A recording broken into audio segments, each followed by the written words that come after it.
വരന്തരപ്പള്ളി കാരിക്കുളം കടവിൽ വീട്ടുപറമ്പുകളിൽ കാട്ടാനക്കൂട്ടമിറങ്ങി വ്യാപകമായി കൃഷി നശിപ്പിച്ചു. 100ഓളം നേന്ത്രവാഴകളടക്കമുള്ള കാർഷിക വിളകൾ കാട്ടാനക്കൂട്ടം പിഴുതെറിഞ്ഞു. മേഖലയിൽ കാട്ടാനയാക്രമണം പതിവാകുന്നു. കാരികുളം കടവ് കുഴിയാനിമറ്റത്തിൽ ജെയിംസ്, തൈവളപ്പിൽ ജോസഫ് എന്നിവരുടെ പറമ്പുകളിലാണ് ആനക്കൂട്ടം ഇറങ്ങിയത്. തൊട്ടടുത്ത പുഴ കടന്നെത്തിയ ആനക്കൂട്ടം ജെയിംസിന്റെ പറമ്പിലെ 100ഓളം നേന്ത്രവാഴകളും നിരവധി കവുങ്ങുകളും നശിപ്പിച്ചു.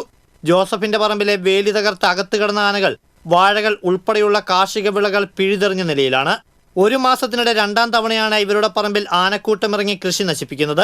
കഴിഞ്ഞ മാസം ജെയിംസിന്റെയും സഹോദരന്റെയും പറമ്പിൽ ആനകളെത്തി 100ലേറെ റബ്ബർ തൈകൾ നശിപ്പിച്ചിരുന്നു. വീടിനോട് ചേർന്ന് കൃഷി ചെയ്ത നേന്ത്രവാഴകളാണ് ഇത്തവണ ആനക്കൂട്ടം നശിപ്പിച്ചത്. ആനകൾ പറമ്പിൽ എത്തിയതറിഞ്ഞെങ്കിലും ഭീതി മൂലം പുറത്തിറങ്ങാനായില്ലെന്ന് ജെയിംസ് പറഞ്ഞു. കുറെ വാഴകൾ ചവിട്ടി ഓടിച്ചു, അങ്ങനെയെല്ലാം. അതുപോലെ അവിടെ ക്യാമറ, പിന്നെ തൊട്ടപ്പുറത്തെ വീടിന്റെ മതിൽ ചവിട്ടി പൊളിച്ച് അപ്പുറത്ത് കടന്നു. ഇങ്ങനെ ആനയുടെ ശല്യം ഇവിടെ നിരന്തരം ഉണ്ടായിക്കൊണ്ടിരിക്കുകയാണ്. പല പ്രാവശ്യമായി ഞങ്ങളിത് ഗവൺമെൻറ് തലത്തിലും ഫോറസ്റ്റ് ഉദ്യോഗസ്ഥന്മാരുടെ അടുത്തും പല അപേക്ഷകൾ വെച്ചു. അതുപോലെ തന്നെ ഇതൊക്കെ ഈ അപേക്ഷകൾ വയ്ക്കുന്നതല്ലാണ്ട് ഇതിന് ഒരു തീരുമാനം ഉണ്ടാകുന്നില്ല.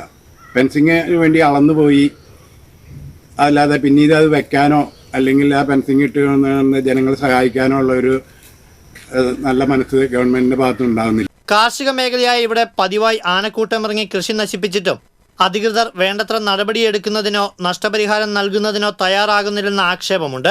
കൃഷി ഉപജീവനമാക്കിയ ഇവരുടെ പറമ്പുകളിൽ ആനകൾ നാശം വിതച്ചതോടെ കൃഷി ഉപേക്ഷിക്കേണ്ട അവസ്ഥയാണെന്ന് കർഷകർ പറയുന്നു. വനാതിർത്തിയിൽ വൈദ്യുതി വേലി സ്ഥാപിച്ച് ആനകൾ ജനവാസ മേഖലയിൽ ഇറങ്ങുന്നത് തടയുമെന്ന് അധികൃതർ പലതവണ പറഞ്ഞെങ്കിലും ഇതുവരെ വേലി സ്ഥാപിക്കുന്നതിനുള്ള നടപടികൾ എടുത്തിട്ടില്ല. രാത്രികളിൽ ആനകൾ എത്തുന്നത് മൂലം ആശുപത്രി ആവശ്യങ്ങൾക്ക് പോലും പുറത്തിറങ്ങാൻ കഴിയാത്ത അവസ്ഥയിലാണ് പ്രദേശവാസികൾ. TCV പുതുക്കാട്.